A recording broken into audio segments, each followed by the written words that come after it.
अपने नतीजे घोषित करेगी, यहाँ पे नजर होनी चाहिए। एल्कलाई एमाइंस शेयर विभाजन पे आज यहाँ पे विचार करेगी बोर्ड, तो यहाँ पे नजर रखिएगा। काफी कंपनी है जिनके एक्स डिविडेंड होगी, तो यहाँ पे नजर रखिए। कजारिया सिरामिक्स 10 रुपए का डिविडेंड, सुंदरम फाइनेंस 12 रुपए और सागर सीमेंट 2 रुपए का डिविडेंड है, तो यहाँ पे वो एडजस्टमेंट आपको देखने मिलेगा। प्राइस बैंड बदले गए हैं, 10% से 5% किया गया है हेमिस्फीयर प्रॉपर्टीज का और 20% से 10% किया गया है IIFL फाइनेंस का। नतीजे कुछ कंपनीज का है जिसमें कोरोमंडल इंटरनेशनल बेहतरीन नतीजे हैं, मार्जिन 13% से बढ़ के 14% पे आया है, मुनाफा 26% बढ़ा है, 265 करोड़ से बढ़ के 334 करोड़ पे। यहाँ पे भी नतीजे अच्छे हैं क्योंकि मार्जिन 20% से बढ़ के अब 32% पे आए हैं और मुनाफा 98 करोड़ से बढ़ के 260 करोड़ के आसपास आया है। मैस्टेक भी अच्छे नतीजे हैं, रेवेन्यूज 8% बढ़ी और मुनाफा जो 19% बढ़ा है, लेकिन MRPL यहाँ नतीजे काफी कमजोर है। कंपनी ने करीब 70 करोड़ के आसपास का नुकसान किया है, साथ ही साथ मार्जिन भी गिरे 3.8% से गिर के 1.8, और कैस्ट्रॉल ने भी कमजोर नतीजे घोषित किए जहां पे मार्जिन गिरे 33.7% से गिर के 27.5 और मुनाफा जो है उसमें 31% के आसपास की गिरावट आई है। गुजरात सिटी सीमेंट, इनफैक्ट अगर आप देखेंगे तो इस पूरे क्वार्टर में सीमेंट कंपनीज के अच्छे नतीजे थे, ये एकमात्र सीमेंट कंपनीज मुझे लगी पे नतीजे कमजोर है।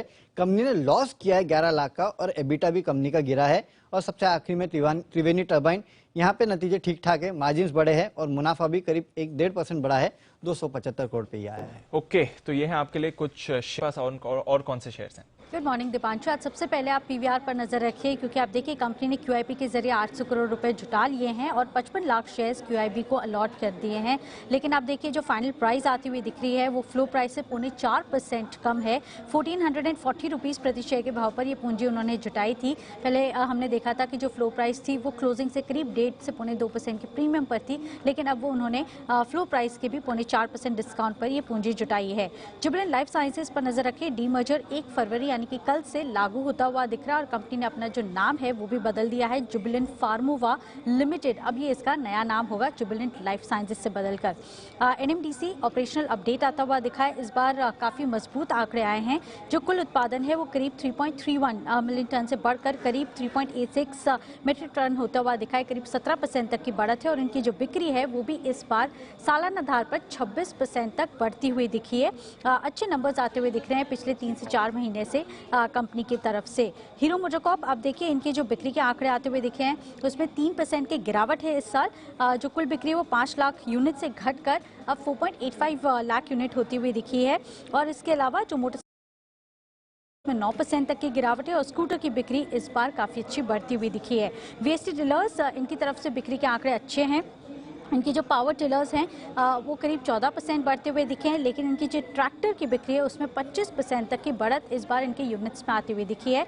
इसके अलावा कोल इंडिया की भी ऑपरेशनल अपडेट्स आए थे जहां पे इनका जो कुल उत्पादन है वो इस बार 4% से कम हुआ है जनवरी में, लेकिन इनका जो ऑफटेक है वो इस बार करीब 4.5% से कम होता हुआ दिखा है। तो कोल इंडिया आज स्लाइटली इस पर नेगेटिव रिएक्ट कर सकता है।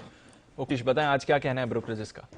Good morning Deepanshu. सबसे पहले देखिए मॉर्गन स्टैनली की बाजार पर रिपोर्ट आई है। सेंसेक्स का जो लक्ष्य है वो 50,000 से बढ़ाकर 55,000 कर दिया और ये कह रहे कि सरकार ने इस बार जो है बजट में वित्तीय घाटे के मुकाबले ग्रोथ पर फोकस किया है, जिसके चलते मान रहे कि अगर इसका इंप्लीमेंटेशन ठीक से हुआ तो कॉर्पोरेट की जो अर्निंग्स है इसमें बढ़िया ग्रोथ देखने को मिलेगी, कंजम्पशन में एक बढ़िया ग्रोथ देखने को मिलेगी। इसके अलावा अगर आप देखें तो स्टॉक स्पेसिफिक 2 रिपोर्ट्स आई हैं। सबसे पहले अशोक लेलैंड, लगातार ब्रोकरेज हाउस की पॉजिटिव रिपोर्ट्स आ रही है।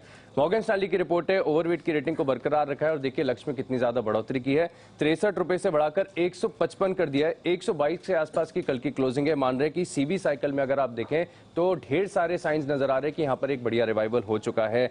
आईटीसी पर ब्रोकरेज हाउस का मानना है कि no news is good news, जो कि एक ओवरहैंग बना हुआ था कि कहीं ना कहीं एक्सेस लगता हुआ नजर आएगा, एक्साइज हाइक होते हुए दिखेगी, वो नहीं हुआ है, जिसके चलते देखिए जेपी मॉर्गन खरीदारी की राय दे रहे हैं। लक्ष्य 192 से बढ़ाकर 225 कर दिया है और क्रेडिट स्विस भी अगर आप देखें तो आउट परफॉर्म की रेटिंग को बरकरार रखा है और लक्ष्य इन्होंने 255 रुपए कर दिया है।